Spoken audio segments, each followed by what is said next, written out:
ಕಮಲ್ ಹಾಸನ್ ಕನ್ನಡ ವಿರೋಧಿ ಹೇಳಿಕೆ ಕಿಚ್ಚು. ಹೇಳಿಕೆ ಖಂಡಿಸಿ ರಾಜ್ಯಾದ್ಯಂತ ಆಕ್ರೋಶ, ಪ್ರತಿಭಟನೆ. ಕ್ಷಮೆ ಕೇಳಲ್ಲವೆಂದು ಮತ್ತೆ ಕಮಲ್ ಉದ್ದಟತನ.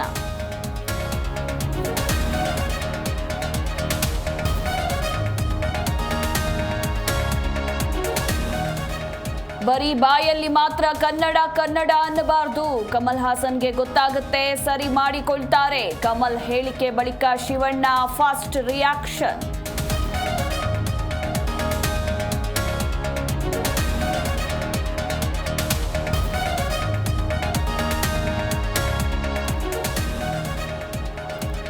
ಕನ್ನಡದ ಬಗ್ಗೆ ಕಮಲ್ ವಿವಾದಾತ್ಮಕ ಹೇಳಿಕೆ. ರಾತ್ರೋರಾತ್ರಿ ಕಮಲ್ ಹಾಸನ್ ಭಾವಚಿತ್ರಕ್ಕೆ ಬೆಂಕಿ. ಬೆಂಗಳೂರಿನ ಬಸವೇಶ್ವರ ನಗರದಲ್ಲಿ ಘಟನೆ.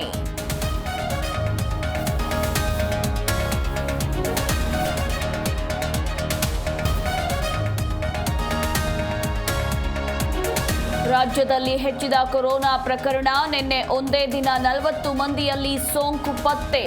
ಆತಂಕದ ಮಧ್ಯೆ ಇಂದಿನಿಂದ ಶಾಲೆ ಆರಂಭ.